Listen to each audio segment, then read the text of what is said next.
کلام پاک سے ہو چکا ہے. میں درس قرآن کے لیے گزارش کروں گا ڈاکٹر کاشف شاذلی صاحب سے کہ وہ اسٹیج پر تشریف لائیں اور درس قرآن پیش کریں. السلام علیکم ورحمۃ اللہ وبرکاتہ. اعوذ باللہ من الشیطان الرجیم. بسم اللہ الرحمن الرحیم. رب اشرح لي صدری ويسر لي امری واحلل عقدۃ من لسانی یفقهوا قولی. فاعوذ باللہ من الشیطان الرجیم. بسم اللہ الرحمن الرحیم. مثل الذین ينفقون اموالهم في سبيل الله كمثل حبة انبتت 7 سنابل في كل سنبلة 100 حبة والله يضاعف لمن يشاء والله واسع عليم.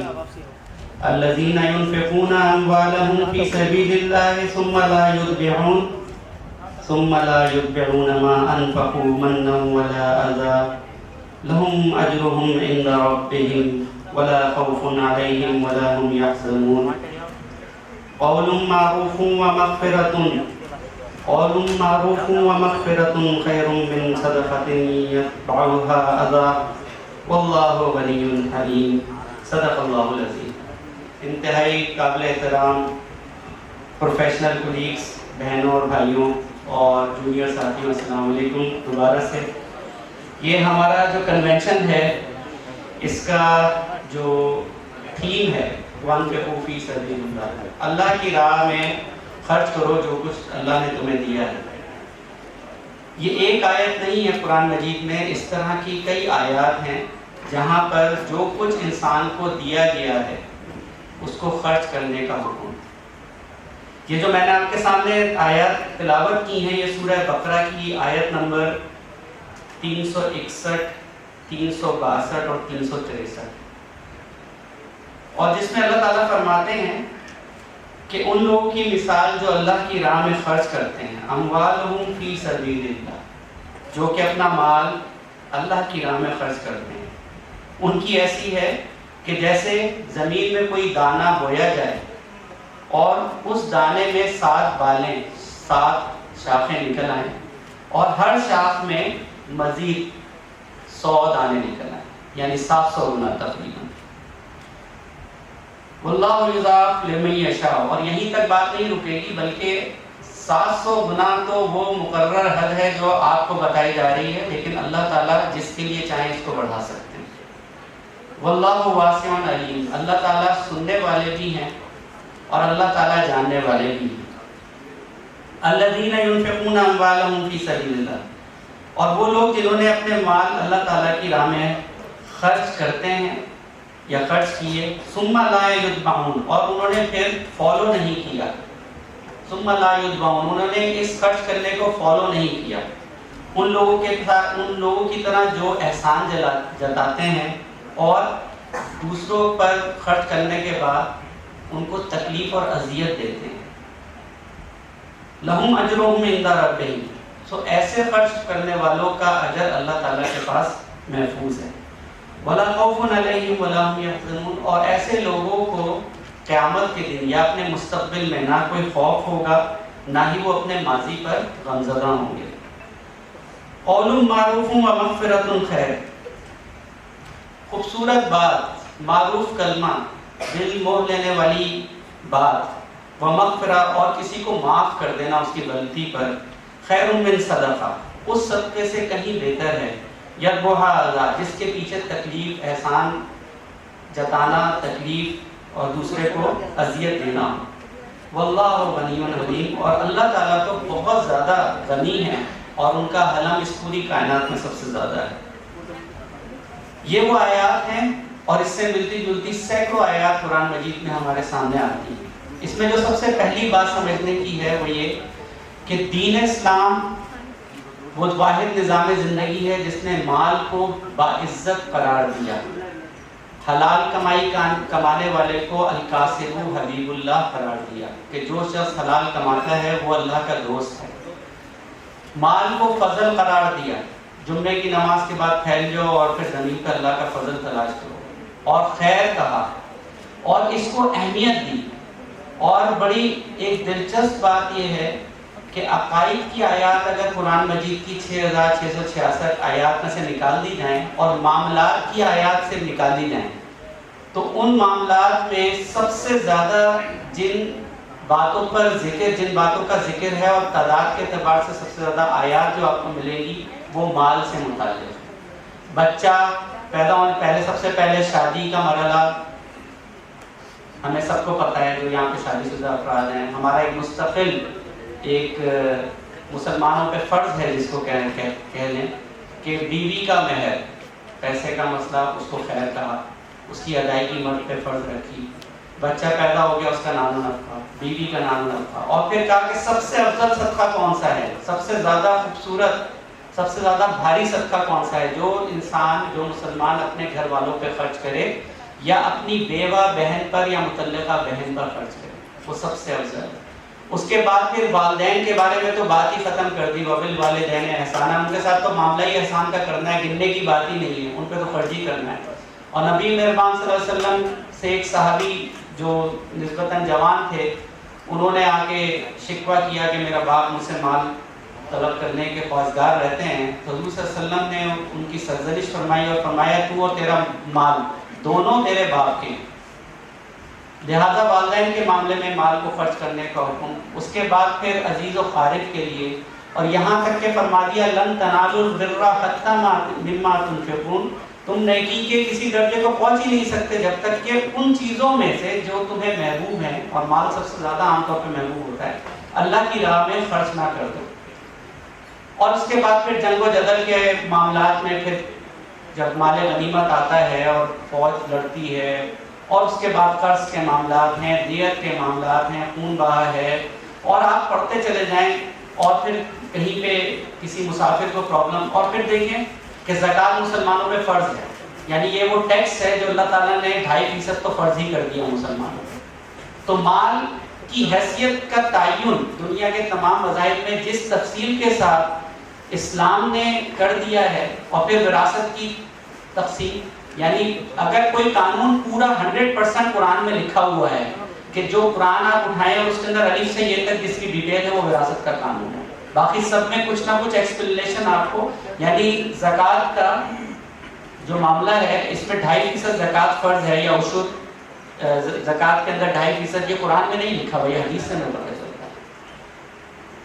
لیکن جو وراثت کا انسانوں سے انسانوں کے جو معاملات ہیں اس کے بارے میں اللہ تعالیٰ نے مسلمانوں کو پابند کیا ہے کہ اس کے اندر کوانٹیٹیو انالیسس کیا جائے گا، حتیٰ کہ شہید اگر اللہ کی راہ میں شہید ہو گیا اور وہ پہنچا ہے جنت کے دروازے پہ تو وہ داخل نہیں ہو سکتا جب تک کہ کسی قرض خواہ کا قرض اس کو واپس نہ کر دیا جائے۔ اعمال کی صورت میں ہی ہوگا ڈیفینیٹلی، وہاں پہ تو پیسے نہیں چلیں گے، تو یا تو نیکیاں دی جائیں یا اس سے برائیاں خریدی جائیں، اس صورت میں آپ جنت میں جا سکتے ہیں۔ تو شہید پہ بھی قرض معاف نہیں ہے، لہذا جو مالی معاملات ہیں اس میں 2 اور 2 4 کی طرح، اور ایک حدیث کے مفہوم کے مطابق حضور صلی اللہ علیہ وسلم نے فرمایا کہ معاشرے میں پھیلنے والی جو برائیاں ہیں اس کے 10 میں سے 8 حصے حرام مال سے پلتے ہیں۔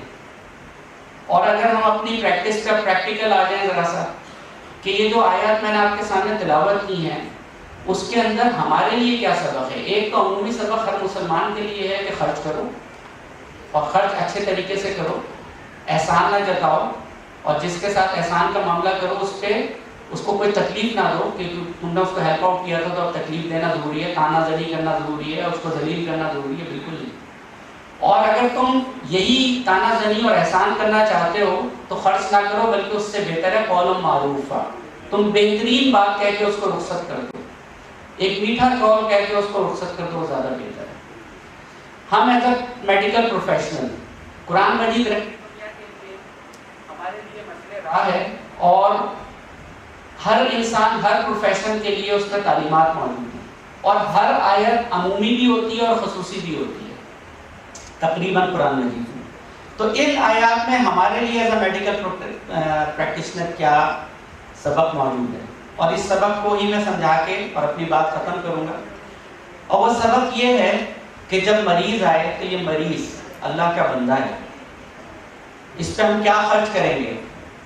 مما رزقناکم، تمہارے پاس جو صلاحیت ہے وہ خرچ کرنی ہے سب سے پہلے، ایمانداری سے اس کا علاج معالجہ اس کا بندوبست کرنا، پروفیشنلی اور آنیسٹلی اس لیول پر جا کے اس کا علاج کرنا جیسا کہ میں خود اپنے لیے چاہتا ہوں۔ سب سے پہلی چیز اپنی اسکل کا خرچ کرنا۔ نمبر 2، اس اسکل کے لیے، اس علاج کے لیے جو ٹائم دینا ہے مریض کو وہ پورا ٹائم دینا۔ مما رزقناہم کے اندر صرف مال ہی نہیں آ جاتا بلکہ صلاحیت بھی آ جاتی ہے، وقت بھی آ جاتا ہے، اور جو مال و اسباب آپ کو حاصل ہیں اس دنیا میں وہ سب آتے ہیں اللہ کی نعمت۔ اس کو پورا وقت دینا، اور صرف وقت نہیں دینا بلکہ فالو اپ کے اوپر اس کو اچھے طریقے سے قول و معروف، اس کو اچھے طریقے سے جواب دینا، اس کو انٹرٹین کرنا کہ بھائی اللہ کا بندہ کسی نہ چاہتے ہوئی بیماری کے اندر، کوئی بھی شخص نہیں چاہتا بیمار ہونا، لیکن اگر بیمار ہو گیا اور میرے ہاتھ دست شفا بن ہی گئے ہیں اللہ تعالیٰ کی مہربانی سے، تو میں اس کے ساتھ وہی معاملہ کروں جو اللہ کا حکم ہے کہ خرچ کروں اس کو۔ اور مزے کی بات یہ ہے کہ ہمارا کام تو خود عبادت ہے، یعنی ہم اگر کسی کو، قرآن مجید میں ہی اللہ تعالیٰ نے بیان فرمایا کہ ایک انسان کی جان بچانا ایسے ہی جیسے پوری انسانیت کو بچائے۔ اگر میں اس کو بچاتا ہوں، اس کی زندگی کو بچاتا ہوں، اس کی بیماری میں اس کی شفا کا ذریعہ بنتا ہوں، شفا تو اللہ کی طرف سے، لیکن اگر میں ذریعہ بنتا ہوں تو یہ میرے لیے ایک عبادت کا درجہ ہے۔ لیکن ساتھ ہی ساتھ اس عبادت کے ساتھ وہ مجھے اپنا پیسہ بھی دیتا ہے، یعنی وہ مجھے پے بھی کرتا ہے، تو دنیا اور آخرت دونوں کا فائدہ ہے۔ لیکن اس صورت میں جب مما رزقناہم، یہ جو آیات میں نے آپ کے سامنے تلاوت کی ہیں، اس کے مصداق ہم اس کو پے کریں، وہ ہمیں پے کر رہا ہے، ہم بھی اس کو پے کریں، جس میں اٹینشن نمبر 1 ہے، اسکل نمبر 2 ہے، اس کو پراپر ٹائم دیا جائے اور اس سے قول و معروف، اس سے بہترین طریقے سے بات کی جائے۔ اگر ہمارا مریض ہمارے کلینک کے باہر خوار ہو رہا ہے، ہاسپٹل کے باہر دھکے کھا رہا ہے، ہمارے غرور اور تکبر کا شکار ہو رہا ہے، ہم اس سے صحیح سے بات نہیں کر رہے، یا ہمارے کلینک سے نکل کے وہ آنسو لیتا ہوا باہر جا رہا ہے، تو یہ سمجھ لیجئے کہ ہم نے قرآن کی تعلیمات پہ عمل نہیں کیا۔ ہم کتنے ہی بڑے ڈاکٹر بن جائیں، کتنے ہی زبردست قسم کے سرجن بن جائیں، اگر ہمارے عمل کے اندر غرور، تکبر اور ذلت دوسروں کے لیے ہمارے عمل میں شامل ہے تو ہمارے لیے یہ ثواب کا نہیں عذاب کا ذریعہ بن سکتا ہے۔ اسی لیے بہت سارے لوگ کہتے ہیں کہ جو شخص جس پروفیشن میں ہوتا ہے وہی اس کا جنت جہنم ڈیفائن کر دیتا ہے۔ ایک دودھ والا ہے، ایمانداری سے دودھ بیچتا ہے، تو قیامت کے دن حضور صلی اللہ علیہ وسلم نے فرمایا میں اور ایماندار تاجر قیامت کے دن اس طرح ہوں گے۔ ابن کثیر میں یہ حدیث وارد ہوئی، اور اس وقت جب میں نے انٹر میں یہ حدیث پڑھی تو میں نے سوچا پتہ نہیں کتنا آسان کام ہے، تو تجارت کرو اور انسان حضور صلی اللہ علیہ وسلم کی جو ہے وہ انشاءاللہ حضور صلی اللہ علیہ وسلم کا ساتھ نصیب ہو جائے گا۔ لیکن جیسے جیسے بڑے ہوئے تو اندازہ ہوا ایماندار تجارت کرنا کتنا مشکل ہے۔ تو تاجر تو تجارت کرتا ہے لیکن ہم اپنی اسکل کو بیچتے ہیں، لہذا ان باتوں کا خیال ایک ڈاکٹر کو رکھنا، اور پاکستان اسلامک میڈیکل ایسوسی ایشن کیونکہ ایتھیکل پریکٹس پہ پورا بلیو رکھتی ہے، اور ہمارا یہ کہنا ہے کہ اس پورے معاشرے کے اندر جو بھی ڈاکٹر پریکٹس کرے وہ ایتھیکل پریکٹس کرے، اور یہ ایتھیکل گائیڈ لائنز ضروری نہیں ہے کہ گوروں سے جا کے ہم خرید کے لے آئیں۔ ہمارے اپنے قرآن کے اندر اور ہمارے نبی مہربان صلی اللہ علیہ وسلم کی سیرت کے اندر وہ تمام گائیڈ لائنز موجود ہیں، جس کے بعد شاید کسی اور گائیڈ لائن کی ضرورت نہ پڑے۔ اس کو ٹیبولیٹ کرنے میں تو ہیلپ کر سکتے ہیں گورے کی تعلیمات بھی، لیکن ہمیں کسی اور تعلیم کی بھی ضرورت رہتی نہیں۔ تو میں اپنی بات کو مکمل کرتا ہوں کہ اللہ تعالیٰ نے ارشاد فرمایا جو تمہارے پاس ہے اس میں سے خرچ کرو۔ بینگ ڈاکٹر میرے پاس خرچ کرنے کے لیے کیا ہے؟ میری صلاحیت، میرا وقت، میرے اچھی بات، جو مریض کو سکون پہنچائے۔ میں ایک کینسر کا پیشنٹ ہے، ہو سکتا ہے ٹرمینل اسٹیج میں اس کو نہیں کچھ بھی نہیں کر سکتا، سر بیٹھے ہوئے ڈاکٹر جاوید ملک صاحب، بڑے بڑے پیشنٹس انہوں نے دیکھے ہیں، سینئر موسٹ آنکولوجسٹ ہیں، بہترین پریکٹس ان کی ہم نے دیکھی کہ بات کرنے کا اسٹائل ہے۔ ان میں سے بہت سارے استاد ہمارے بیٹھے ہیں، جو بھی آپ اچھے ڈاکٹر کو دیکھیں گے وہ اگر کچھ نہیں بھی ڈیلیور کر سکتا، ٹرمینل اسٹیج ہے، تو کم سے کم اچھی بات کہہ سکتا۔ تو سب سے پہلی چیز اسکل، ٹائم اور اچھی بات، آپ کی زبان، آپ کا کلام، آپ کی بات ایسی ہو جو پیشنٹ کے لیے بہترین ثابت ہو، اس کے علاج و معالجے میں اس کے گھر والوں کے لیے سکون کا باعث ہو۔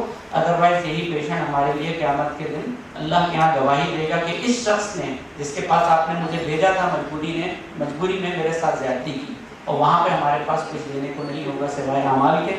تو اللہ تعالیٰ سے دعا ہے کہ یہ باتیں مجھ پہ سب سے پہلے مجھے عمل کرنے کی توفیق ملے اور جہاں پہ جتنے سامعین ہیں ان کو بھی اس پر عمل کرنے کی توفیق ملے. تو آپ کو دعوانا الحمدللہ رب العالمین.